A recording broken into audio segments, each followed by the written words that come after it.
السلام علیکم ورحمۃ اللہ وبرکاتہ۔ میرا نام محمد سلیم الدین، میں اپنے YouTube channel MS network میں خوش آمدید کرتا ہوں۔ چلیے اب ویڈیو کو شروع کرتا ہوں۔ اگر کوئی شخص عشاء کی نماز میں صرف 4 فرض اور 2 رکعت سنت اور 3 رکعت وتر پڑھتا ہے تو کیا یہ درست ہے یا نہیں؟ یعنی کل 9 رکعتیں پڑھتا ہے جبکہ عشاء میں کل 17 رکعتیں پڑھی جاتی ہے، تو کیا اس کا طریقہ درست ہے یا نہیں؟ آج اسی کے بارے میں ہم بات کرنے والے ہیں۔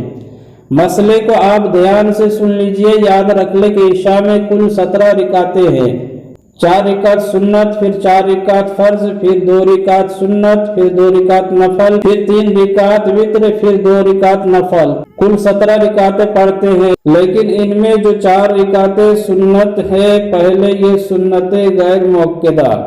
سنت غیر مؤکدہ کا مسئلہ یہ ہے کہ اگر انسان پڑھتا ہے تو ثواب ملے گا، اور اگر نہیں پڑھا تو گناہ نہیں ملے گا۔ تو ظاہر سی بات ہے کہ اگر کسی نے نہیں پڑھا تو گناہگار نہیں ہے۔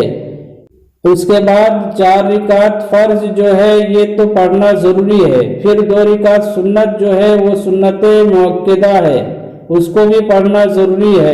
اس کے بعد 2 رکعت نفل ہے۔ نفل کا مسئلہ ایسا ہے کہ پڑھیں گے تو ثواب اور نہیں پڑھیں گے تو کوئی گناہ نہیں ہے۔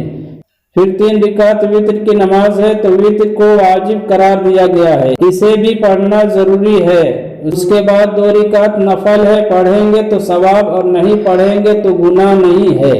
تو مسئلہ یہ ہے اگر کوئی شخص 4 فرض 2 سنت اور 3 وتر پڑھ لیتا ہے، یعنی کل 9 رکعتیں، تو اس کی عشاء کی نماز مکمل مانی جائے گی۔ ہاں، انسان کو چاہیے کہ اس کے پاس وقت ہے، اس کے پاس ٹائم ہے، تو وہ سنت غیر مؤکدہ کو بھی ادا کر لے، نفل نمازوں کو بھی پڑھ لے۔ اس لیے کہ اگر نماز جو ہم ادا کرتے ہیں، فرائض وغیرہ یا جو ہمارے اعمال ہیں، ان سب میں اگر کوتاہی ہوگی تو کل بروز قیامت میں اللہ تبارک و تعالیٰ ان نفل نماز کے ذریعے اس کی بھرپائی فرما دے گا، اور اس عمل کو جو ہم سے کوتاہی جس میں ہو گئی، اللہ اسے قبول فرما لے گا۔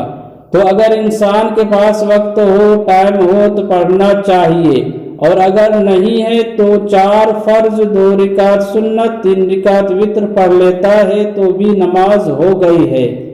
یاد رکھ لے کہ نفل نمازیں یا سنتیں غیر مؤکدہ یہ پڑھنا ضروری نہیں ہے، لیکن اگر وقت ہو انسان کے پاس تو پڑھ لینا چاہیے، اور اگر وقت نہیں ہے یا ایسے بھی نہیں پڑھتا ہے تو کوئی گناہ نہیں ہے۔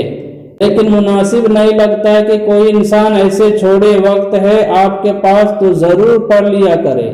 ٹھیک ہے، اس چینل میں نئے ہیں تو لائک کرے، شیئر کرے اور سبسکرائب کرنا نہ بھولے۔ اللہ حافظ۔